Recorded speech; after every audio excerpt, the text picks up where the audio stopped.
A bold statement, it's bound to end in disaster. And one thing you can almost always count on is the brand folding to the pressure the second Twitter gets angry. Well, besides American Eagle and Sydney Sweeney, they seem to be doubling down on their message despite the backlash from customers. In this video, we're breaking down disastrous celebrity marketing collaborations that caused outrage, starting with Bud Light and Dylan Mulvaney, which may have destroyed Bud Light's sales forever. Transgender influencer Dylan Mulvaney posted a sponsored Instagram video for Bud Light's Easy Carry contest, a $15,000 giveaway tied to March Madness sponsored by the beer brand. In it, Mulvaney poked fun at her lack of sports knowledge, but celebrated March Madness with a cold one.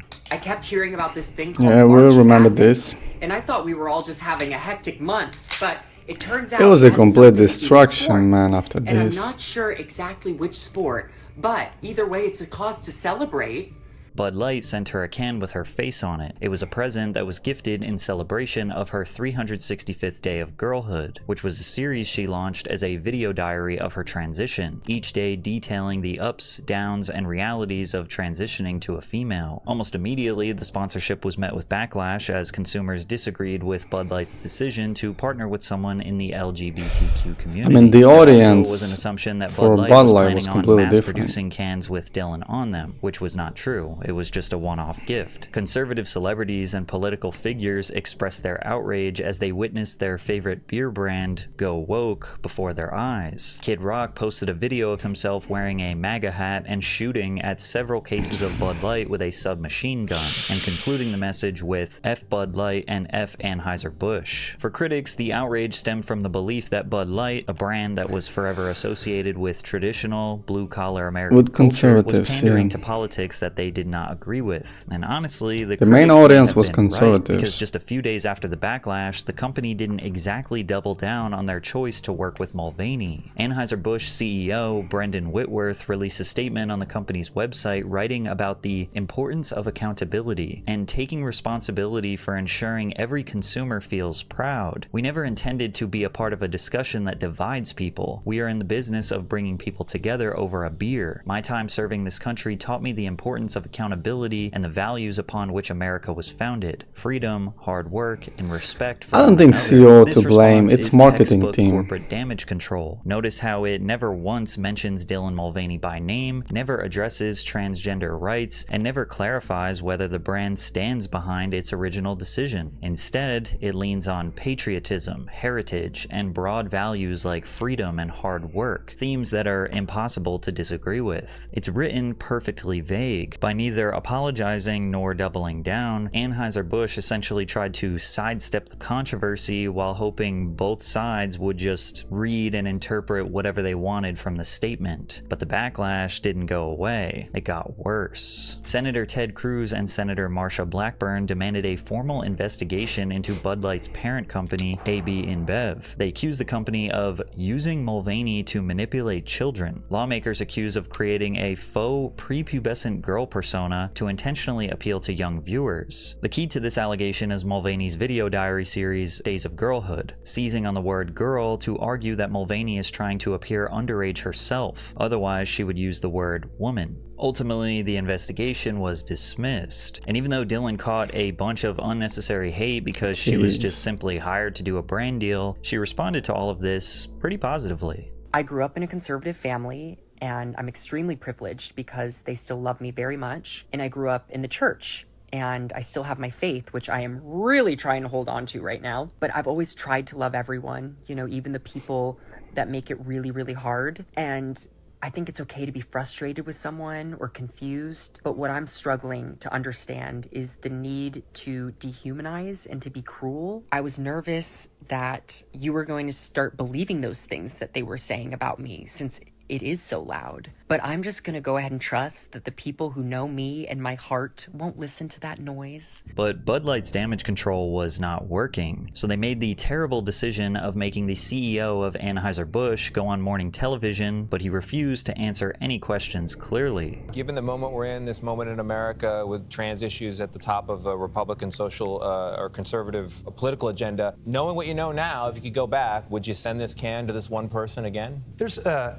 big social conversation taking place right now, and big brands are right in the middle of it. And it's not just our industry or Bud Light. It's happening in retail. It's happening A in regular fast food. corporate and talk. So for us, what we need to understand is, deeply understand and appreciate, is the consumer and what they want, what they care about, and what they expect from big brands. Here we can see even more classic corporate soulless media training. Look sympathetic, sound unifying, without actually committing to anything. By refusing to either stand behind Dylan Mulvaney or back away from the campaign, Bud Light managed to piss off both sides. Conservatives felt the brand had gone woke and was Stand on dodging your accountability, business. while That's what they supporters say. of Mulvaney and the LGBTQ community saw the silence as cowardice, not doubling down on their decision to work with her in the first place.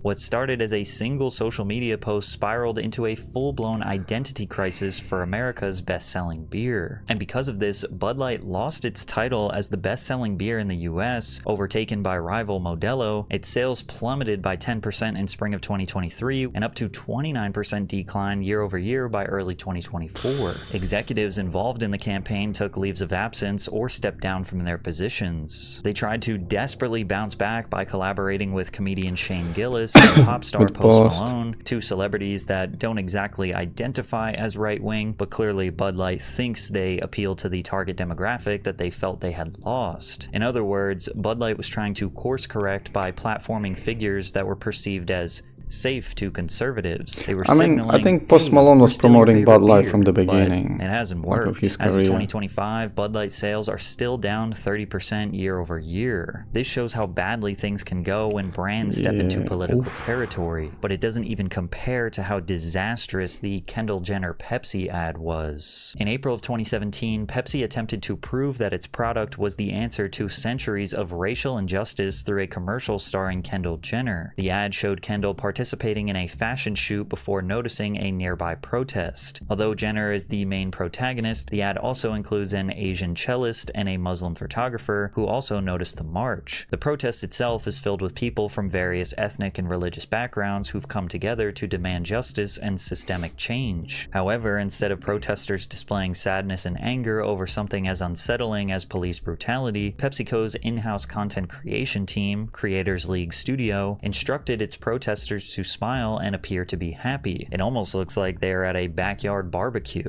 This was likely done to combat the assumption that protests are violent and an inconvenience to the public. Kendall ditches her photo shoot to join in on the protest. She walks past a bowl of Pepsi submerged in ice, grabbing one before walking towards several white police officers standing in a line formation. Jenner nonchalantly approaches an officer and hands him a can of Pepsi almost as a peace offering. The crowd Oh, I goes remember wild, this and one, even the okay. officer takes a sip and celebrates with a smile. It's hard to interpret this commercial as anything other than Pepsi suggesting that centuries of systemic injustice and violent clashes between police and But I feel like protesters Pepsi is could too all big be to solved fail, with a you know. cold soda. And as you can imagine, outrage erupted online. Brandwatch reported a Yeah, I remember staggering this one. 21,000% increase in Pepsi's social media mentions, with most of those being negative. A Twitter user named Antonio Gobeo posted a picture of a black person yelling in apparent anguish as their hair is aggressively pulled by a police officer. The caption reads, "Kendall, please, give him a Pepsi." While there is a tone of humor in this, it also highlights how the ad minimized real struggles, turning violent clashes between police and protesters into a fun party where systemic injustice could be solved with a soda. The most powerful response came from Bernice King, daughter of the legendary civil rights activist Martin Luther King Jr. Bernice posted a picture of her father peacefully protesting while being assaulted by police officers with the sarcastic caption, "If only Daddy would have known about the power of #Pepsi." Others shifted criticism from Pepsi to Kendall Jenner, pointing out how a wealthy white woman born and raised in a mansion in Beverly Hills couldn't be more detached from the realities of racial Kardashians. injustice. Pepsi unintentionally positioning Kendall as the white savior, as well as her not having a history of being a social activist, couldn't have been worse. I mean, for same her goes to image. Kardashians. And They while too Pepsi big to never fail. outright claimed, "We ended racism," the police officer accepting Kendall's Pepsi before gesturing to his partner, "It's not too bad," heavily implied that their product could be the solution to such a complex issue. The ad would be pulled by the company one day after its release, along with an apology. Pepsi was trying to project a global global message of unity, peace, and understanding. Clearly we missed the mark, and we apologize. We did not intend to make light of any serious issue. We are removing the content and halting any further rollout. We also apologize for putting Kendall Jenner in this position. Additionally, it was discovered that 6 people in key positions for the ad's creative team were all white. To critics, this ad was the product of a team that lacked the very perspectives the ad was trying to portray. When no one in the decision-making process has real-life experience with the issues being represented, it becomes much easier to reduce serious struggles to shallow symbolism. In an interesting move, Pepsi continued to clarify and defend Jenner. TMZ reported that Kendall had no involvement in the creative process and that she took on the project with no knowledge of the marketing vision. She admittedly knew about the storyline when she got the script, but by then things were already a done deal. But this just caused even more backlash because many wondered why it was necessary to apologize to Kendall Jenner. It wasn't just the ad that was tone deaf, but that the company's first instinct was to protect the celebrity at the center rather than acknowledge the people whose pain they had turned into a marketing gimmick. Plus, she got paid. In a later episode of Keeping Up with the Kardashians, Kendall burst into tears expressing remorse. The fact that I would offend other people or hurt other people was definitely not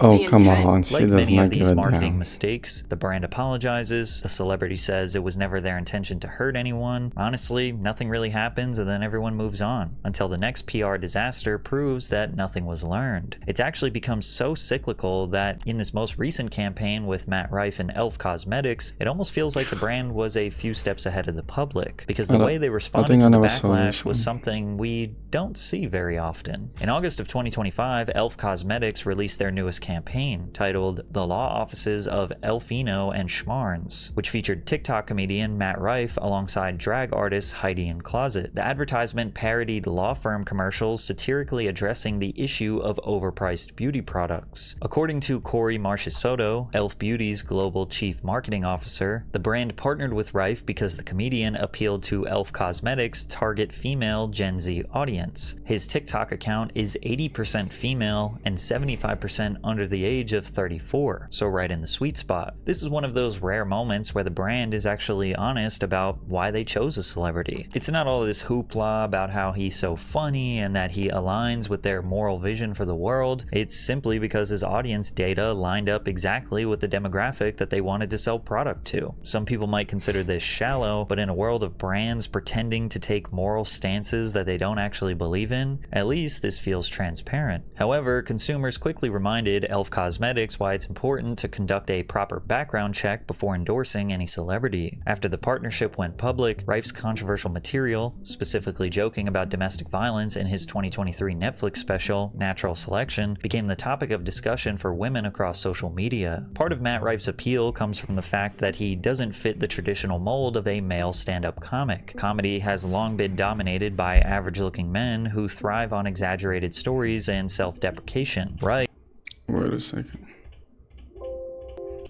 on the other hand, looked more like the traditional depiction of a handsome man, and his material was mostly talking about the dynamics of sex and relationships. He would often deliver his jokes using this flamboyant, sassy tone that feels more like discussing juicy gossip with your girl best friend. Babe, come on. Are you serious? Him? You're worried about him? Matt embraced his heartthrob comic persona and understood that he could gain a niche, diehard fan base if he appealed specifically to women. However, Matt forgot that because of his gender, he had little room for error. During his 2023 Netflix special Natural Selection, Rife got a little too comfortable and made an insensitive joke that reminded his audience he's still just a man. At the very beginning of the special, Rife told a joke about him and his friend that were greeted by a waitress with a black eye. His friend says, "Yeah, I feel bad for her, man. I feel like they should put her in the kitchen or something where nobody has to see her face." Rife replied, "Yeah, but I feel like if she could cook, she wouldn't have that black eye."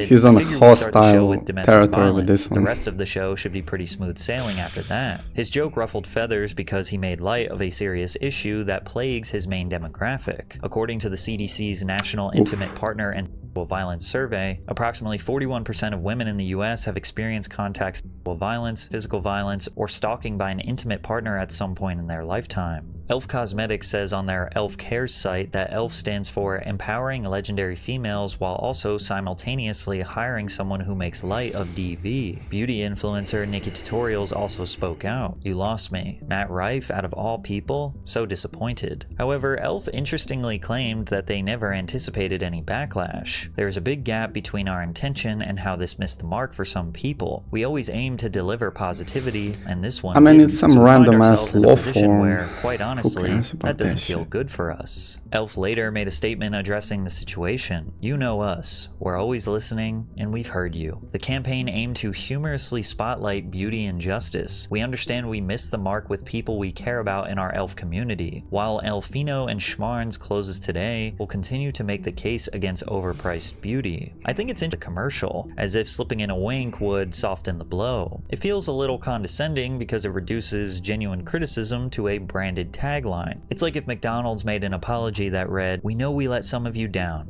and that's on us.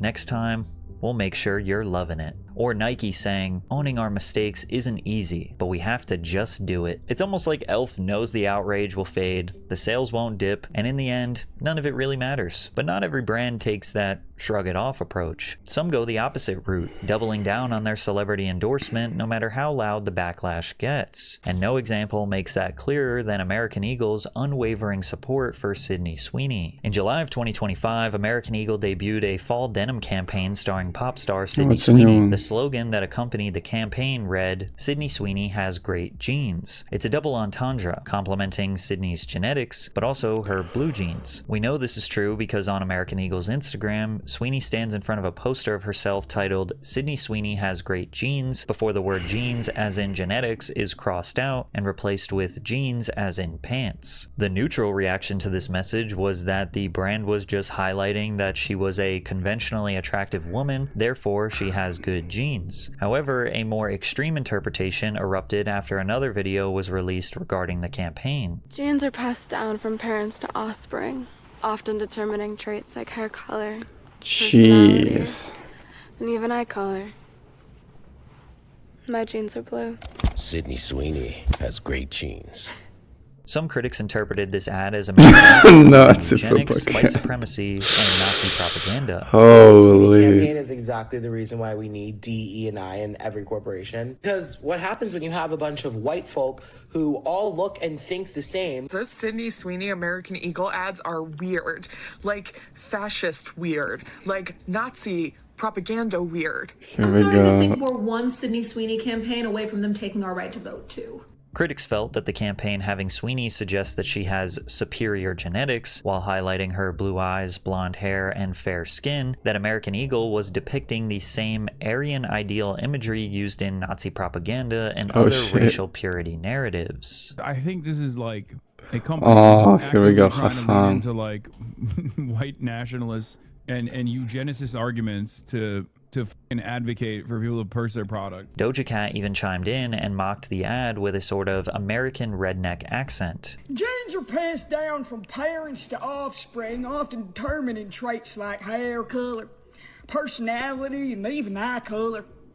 My genes are blue. Even Vice President J.D. Vance joined in to share his opinion. The lesson they have apparently taken is we're going to attack people as Nazis for thinking Sydney Sweeney is beautiful. And maybe I'm just desensitized to all of this, but I feel like these days, whenever there's backlash of this matter, it just feels like rage bait that neither side even truly cares about. It's just a week-long distraction dressed up as a moral debate. News outlets are salivating over it, not because it matters, but because it's easy, pointless. There's just too much drama nowadays that people don't without care requiring any real reporting. much. It's almost like both sides of the political spectrum just get amped up whenever there's a reason to argue about their political ideologies. And while everyone was expecting some corporate sanitized apology, American Eagle posted a statement where they said the ad campaign is and always was about the jeans, as in pants. Her jeans, her story. We'll continue to celebrate how everyone wears their AE jeans with confidence, their way. Great jeans look good on anyone. Weirdly enough, American Eagle actually anticipated receiving backlash. In the run-up to the ad, AE's chief marketing officer officer, Craig Bromers, told trade media outlets that it included clever, even provocative language, and was definitely going to push buttons. Essentially, they knew they were rage baiting. However, polling data collected by The Economist and YouGov found that only 12% of Americans found the ad offensive. The poll also revealed that 39% of respondents said the ad was clever. Meanwhile, 40% said it was neither offensive nor clever, which is data that just backed up what I said majority before, of America is that conservative. nobody really cares about this. But if you were to check Twitter, you have millions and millions of people talking about it, so they care enough to talk about it on social media, but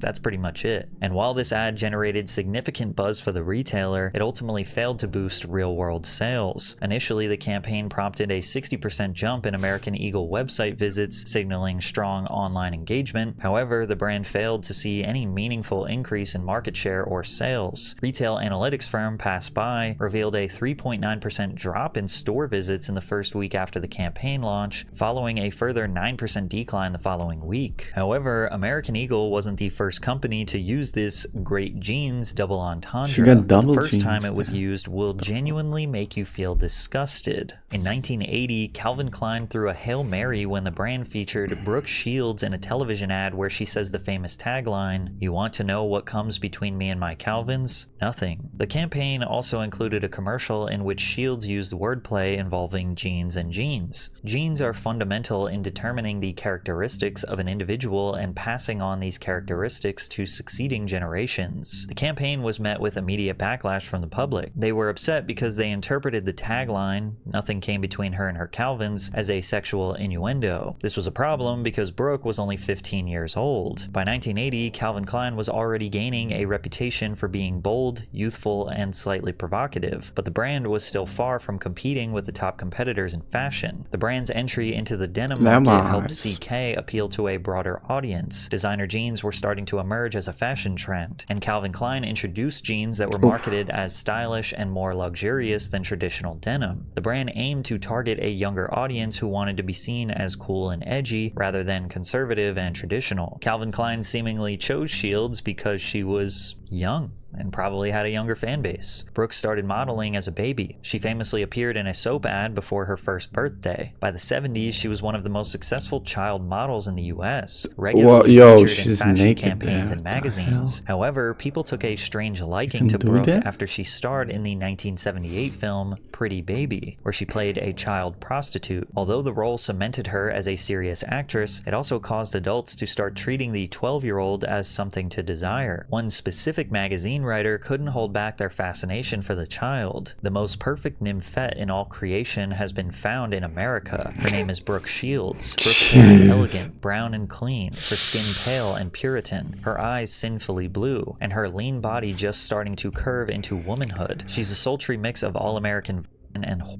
She's the hottest new young thing in movies since a smoldering this is like some preteen Reddit named Elizabeth stuff. Taylor stiffened up Louis Meyer cigar. She is only 12 years old and destined to be the symbol of 1984. That was actually written and published. The release of Pretty Baby coincided with her modeling career, where Shields was starting to appear in provocative ad campaigns. Calvin Klein wanted to participate in the trend, but noticeably crossed the line. Shields appeared in their campaign wearing some tightly fitted jeans and her blouse unbuttoned, purposely done to expose the teenager's midsection. It was attention-grabbing, but perceived to not be too much. After the campaign came out, Brooke wasn't prepared for the extreme backlash that ensued. She said, "I was away when they came out, and then I started hearing that the commercials were being banned. The paparazzi would scream at me and my mother. How could you? It just struck me as ridiculous." As a child, Brooke couldn't interpret these innuendos being fed to her by the predatory adults around her. "I didn't think it was about underwear or sexual in nature. I was naive." Despite the backlash and the campaign being banned from major US TV networks like CBS and ABC, Calvin Klein saw a huge boost in sales. According to The Economist, the ad helped sell 400,000 pairs of jeans in the week following the commercial launch and generated about $12.5 million in royalties by the end of the year, which just proves that backlash doesn't always destroy a campaign. Sometimes it helps. Either way, the only thing we can guarantee is that another one is right around the corner.